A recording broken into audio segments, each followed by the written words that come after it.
Assalamualaikum warahmatullahi wabarakatuh. Alhamdulillahirabbil alamin wassalatu wassalamu ala asyrafil anbiya'i wal mursalin wa ala alihi wa sahbihi ajma'in. Subhanaka la ilma lana illa ma 'allamtana innaka antal alimul hakim. Rabbi shrah li sadri wa yassir li amri wa hlul 'uqdatam min lisani yafqahu qawli. Rabbi zidni 'ilma. Selamat berjumpa lagi sahabat-sahabat dan teman-teman semua dalam program kita membaca Al-Quran, di samping diperjelaskan tentang hukum-hukum tajwid yang terdapat di setiap suku kata, setiap kalimah, antara kalimah dengan kalimah yang perlu kita patuhi semua apabila kita membaca Al-Quran, agar kita dapat membaca dengan tartil mengikut perintah Allah SWT dalam surah Al-Muzammil ayat yang keempat. Oleh itu, sama-sama kita memulai bacaan kita, pembelajaran kita. Sebelum itu, jangan lupa subscribe dan share dengan kawan-kawan yang lain. Mudah-mudahan dengan perbuatan saya mengajar sahabat-sahabat belajar dan mengajar orang lain belajar, dicuri rahmah dan keberkatan serta mendapat maghfirah daripada Allah SWT. InsyaAllah. Baik, kita mulakan. A'udzubillah minasyaitanirrajim. Bismillahirrahmanirrahim. Baik. Permulaan kalimah ialah inna, kemudian fi, inna ada hukumnya iaitu wajibul gunnah, kita kena dengungkan dia dengan dua harakat. Dan fi itu sebelum ya ada baris bawah, kita baca dengan asli dua harakat. Jadi dua. Inna fi khalqis, khalqis iaitu kalimah yang berikutnya iaitu huruf isti'la sini, dan sini dua juga huruf isti'la, kha dengan qaf. Jadi kita baca khal, kemudian qaf itu baris bawah kita idgham syamsikan, is itu idgham syamsi kepada huruf sin yang bertasydid itu. Dia bila bertasydid selepas alif lam dia adalah huruf syamsiah. Sebab itu kita kena baca qaf ini kita masukkan dengan huruf sin. Jadi bunyinya qis. Dan sin adalah hamas, jadi berangin bunyinya. Khalqis samawati, ma sepasnya ada alif kecil di sana, menunjukkan dia huruf mat, iaitu hukumnya kita baca dengan mat asli. Alif itu juga selepas waw, jadi selepas waw, suku kata waw juga kita baca dengan mat asli, dua harakat. Kemudian ti, kemudian kita jumpa kalimah wal ardi, wal ardi. Baik. Waw itu bertemu dengan alif lam qamariyah. Huruf hamzah adalah huruf qamariyah. Maka kita baca dengan izhar kamari, iaitu kita gabungkan waw itu baris atas dengan lam yang mati. Bunyinya wal. Daripada mahras wa kan mulut memoncong sikit. Wa terus pergi lidah kepada mahras lam. Wal iaitu naik ke atas langit, atas mahras nun. Baik. Jadi wal ardi, hamzah kita gabung dengan ra yang mati, kemudian dot bawah di, dot. Baik, nak sebut huruf dot itu sama ada baris atas, baris bawah atau baris depan, mesti tepi lidah kita mencecah geraham atas. Itu sama ada sebelah kiri atau sebelah kanan ataupun dua-duanya. Wal ardi, itu dua-dua sebab. Baik. Kemudian kita jumpa kalimah wakhtilafil. Wasa, hamzah wasa, waw dengan kha mati, bunyinya wakh. Kha adalah huruf isti'la, terangkat maka lidah semasa menyebutnya. Dan juga fi, la itu ada alif kecil, maknanya baca dengan mat asli. Fa pula bertemu dengan alif lam syamsiah, iaitu lam yang bertasydid di sana, iaitu huruf lam adalah huruf syamsiah. Maka kita masukkan, idghamkan dia dengan huruf lam, fil bunyinya. Fil laili, lay sebelum ya baris atas. Jadi dia mesti adalah ya bertindak sebagai huruf lin dan dibaca dengan lin. Ataupun salah satu untuk mengenali dia lin ke tidak, huruf ya ada tanda mati di atas dalam Rusam Osmaniyah. Baik, saya duduk belah kiri. Baik. Lepas daripada kalimah wakhtilafil laili, kemudian kita jumpa kalimah wan nahari. Waw bertemu dengan nun yang bertasydid. Selepas alif lam ada huruf nun bertasydid. Ya, maknanya huruf nun itu adalah huruf syamsiah. Jadi kita baca wan, kita idghamkan waw dulu, idgham syamsikan waw dengan baris atas itu dengan nun, kemudian kita baca nun baris atas. Oleh kerana nun ini bertasydid, jadi wan itu hendaklah didengungkan dengan hukum wajibul gunnah. WG2 itu wajibul gunnah, dua harakat maknanya. Kemudian ha di sini, ha iaitu huruf pangkal halkum, bertemu dengan alif. Sebelumnya ha itu baris atas, maka kita baca dengan mad asli dua harakat, dan ra baris bawah ri, iaitu wan nahari, hari pangkal halkum ha itu. Lepas tu kita jumpa kalimah li, lam bawah li, kemudian hamzah duduk tengah-tengah antara lam dengan alif. Bererti dia dibaca sebagai, iaitu apabila hamzah mendahului huruf alif di dalam satu kalimah, maka dia digunakan hukum mad syabih bil badal, dibaca dua harakat, iaitu MSB, B kecil, badal, mad syabih bi badal. Okey. Iaitu kita baca dia yang ni hamzah dengan alif ni, iaitu kita baca dia dua harakat. Li ya, ya dah tentu ada alif selepas ya baris atas ada alif, maka kita baca dengan mad asli dua harakat. Dan kemudian ta ni tanwin bertemu dengan lam, idgham bila gunnah, iaitu ada dua huruf yang tidak boleh, apa baca idgham tidak boleh didengungkan, iaitu bila gunnah, iaitu huruf lam dan huruf ra. Di sini lam bunyi li ayatil li ulil albab. Baik, saya baca dengan kalimah yang ni dulu. Li bawah u, baik u, baik perhatikan waw di sini kita tidak boleh jadikan huruf mad kerana dia ada, iaitu huruf nombor 5 dalam bahasa Arab, nombor 5 atau ha dhamir, bunyi ha dhamir yang kecil itu. Jadi kita kena baca dia dengan satu harakat saja. Li ulil, lam pula bertemu dengan alif lam kamarah, kita baca dengan izhar kamari, lil, kemudian al, baik, hamzah dengan lam yang mati, al bunyinya, kemudian ba, kita oleh kerana habis ayat 190, huruf ba itu kita sukunkan, matikan dia, dan sebelumnya adalah mad asli, maka kita baca dengan mad alif disukun dengan berakhir mahraj qalqalah kubra, iaitu ba, iaitu wa li ulil albab. Itu maknanya qalqalah kubra. Okey, dapat. Lepas itu kita pergi kepada, saya duduk belah kiri kanan pula supaya nampak. Jadi muka saya pun nampak. Kemudian allazina, baik, bermula dengan alif lam. Saya bubuh warna merah baris tu. Dia sebenarnya tak ada baris di hamzah wasal, bertemu dengan alif lam. Jadi alif lam di situ hamzah wasal kita baca dengan, iaitu baris atas, dan kita idgham syamsikan dia dengan lam tu, yang memang huruf syamsiah. Jadi kita baca al-lazina, zi dibaca dua harakat sebab sebelum ya baris bawah baca dengan mad asli dua harakat. Selepas itu kita jumpa kalimah yazkuruna.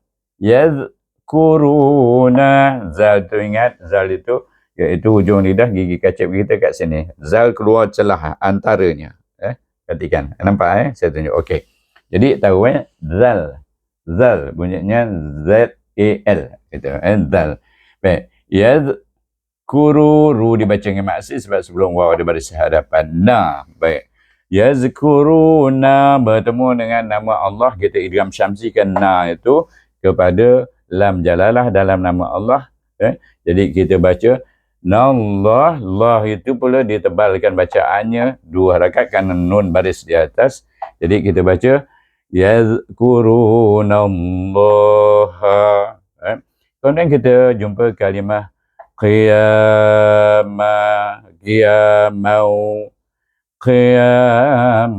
Baik, sini ada alif kecil, iaitu saya bubuh dalam warna merah kerana terlupa tulis, jadi dah ditulis qiyamah. Nah, selalunya kita alif kecil ni bila menulis ayat Quran tu kadang-kadang jadi error dalam menulis, bukan error dalam typing, typing error. Ini writing error. Okey. Baik. Apapun dia kita gunakan mad asli 2 harakat, iaitu ya 2 harakat, kemudian tanwin bertemu dengan waw, maka kita baca dengan idgham di sini. Menemukan pertemuan antara kalimah dengan kalimah, antara kalimah qiyaman dengan waqu'udan, kita pertemuan inilah kita gunakan dia dengan idgham ma'al gunnah 2 harakat. Qiyaman waqu'udan. Baik, tanwin sama juga bertemu dengan waw, kita baca juga dengan idgham ma'al gunnah 2 harakat. Tanwin bertemu dengan waw. Sini pun sama juga, tanwin bertemu dengan waw. Sini ingat huruf istilah. Ku, baca dengan mad asli sebab sebelum waw ada baris depan. Dapat? Okey. Kalau dah dapat, kita pergi kepada kalimah berikutnya. Wa'ala, dekat moncong mulut. Kemudian pergi kepada tengah halkum. Ain, wa'ala. Kemudian mahras kita pergi kepada mahras lam, iaitu atas gigi kacip, gusi atas gigi kacip di hujung gusi yang keras itu. Baik. Junubihim. Wa'ala, baca dengan mad asli. Ada alif kecil sebab lam. Kemudian nu juga dibaca dengan asli. Bihim, mim mati. Maka kita baca dia dengan izhar syafawi sebab ISY isyarat dia, iaitu ringkasan dia. Baik. Lepas tu kita pergi kepada kalimah berikutnya. Tadi bihim, ingat him adalah huruf pangkal halqum, bunyinya lebih berat sikit. Him pasal dia jauh ke bawah, pangkal halqum. Kemudian wa yatafakkaruna. Kalimah berikutnya wa fa di tasydid dengan kaf. Fakkaruna. Kaf itu adalah hamas, ingat. Wa yatafakkaruna. Ada 2 hamas ni, ta pun hamas, kaf pun hamas, fa pun hamas juga. Jadi 3 sudah. Wa yatafakkaruna, baca dengan mad asli sebelum waw itu baris depan.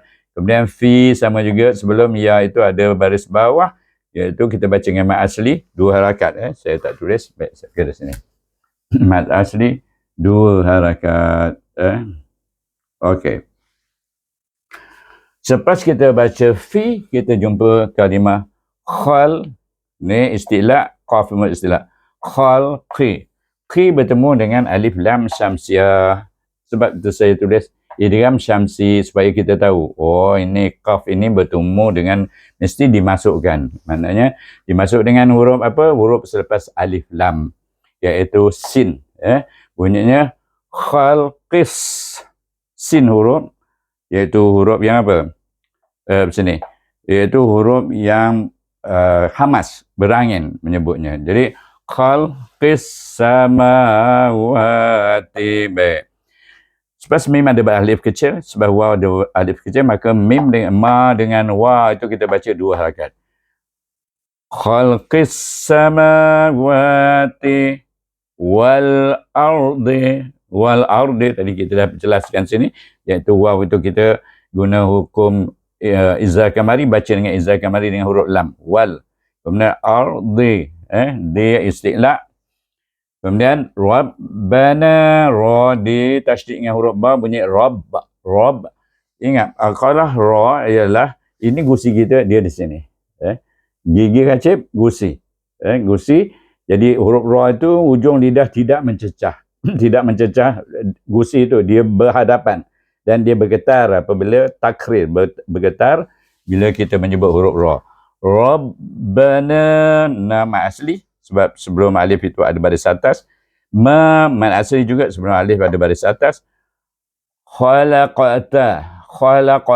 Baik. Qaf itu adalah huruf qalqalah dan dia mati. Jadi kita kena baca dia tengah kalimah. Tengah kalimah perhatikan. Kalimah antara lam dengan ta. Jadi kita baca dengan qalqalah sughra. Khalaqata hadza. Baik, dua-dua mad asli.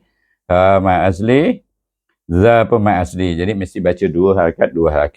Sebab tu kita jumpa kalimah batilan. Baik. Ta juga huruf istilah. Terangkat pangkal lidah menyebutnya, masuk istilah terangkat pangkal lidah menyebutnya. Kemudian tanwin bertemu dengan huruf Sin di sini adalah huruf ifa, maka kita baca dia dengan ifa hakiki. Batilan subhanaka, subhanaka. Baik. Sana ifa hakiki 2 harakat dengan dengung, dengung. Kemudian kita jumpa ba mati. Baca dengan qalqalah sukra berada dalam kalimah subhanaka. Di tengah-tengah kalimah. Jadi baca subhanaka hal, baca mat asli subhana alif. Okey. Selepas itu kita baca faqina, faqina, faqina. Nah, baca mat asli iaitu sebelum alif baris atas. Mat asli 2 harakat. Kemudian azaba, baik. Azaban, baik. Perhatikan za 2 harakat itu sebelum za baris atas, lepas tu ada alif, baca dengan 2 harakat sebagai mat asli. Kemudian ba ini bertemu dengan alif lam syamsiah. Idgham syamsi kan huruf ba itu dengan huruf nun, dan nun pula bertasydid, baca dia dengan wajib berguna. Kemudian na itu mat asli, oleh kerana dia berakhir dengan huruf ra itu yang kita sukunkan, sebab kita dah habis ayat 191, maka kita baca dia dengan mat arid li sukun, dia wajib berguna sini. Jadi kita baca azaban nar, iaitu dengan getaran takrir huruf ra berakhir. Okey. Itulah saja hukum tajwid yang terdapat dalam ayat 190 dan 191. Baik, sama-sama kita baca.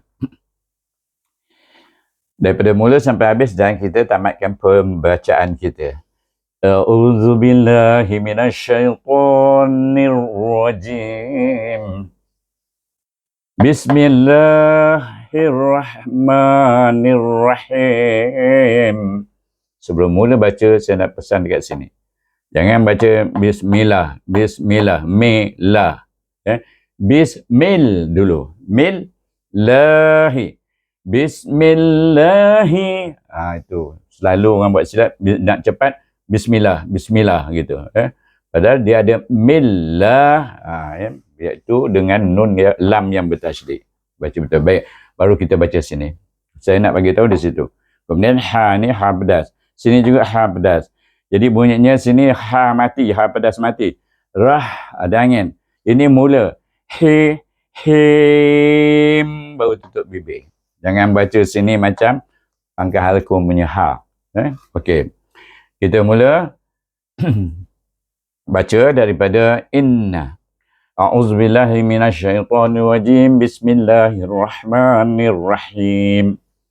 Inna fi khalqis samawati wal ard wa ikhtilafil laili wan nahari li ayatin li ulil albab allazina yazkuruna Allaha qiyaman wa qu'udan wa ala junubihim وعلى جنوبهم ويتفكرون في خلق السماوات والأرض ربنا ما خلقت هذا باطلا سبحانك فقنا عذاب النار صدق الله العظيم. Jadi itulah sahaja yang dapat saya jelaskan hukum tajwid yang terdapat dalam ayat 190 dan 191 surah Ali Imran, surah yang ketiga, juzuk yang keempat, muka surat 75. Dengan itu saya sudahi dengan wabillahi taufiq wal hidayah. Wassalamualaikum warahmatullahi wabarakatuh.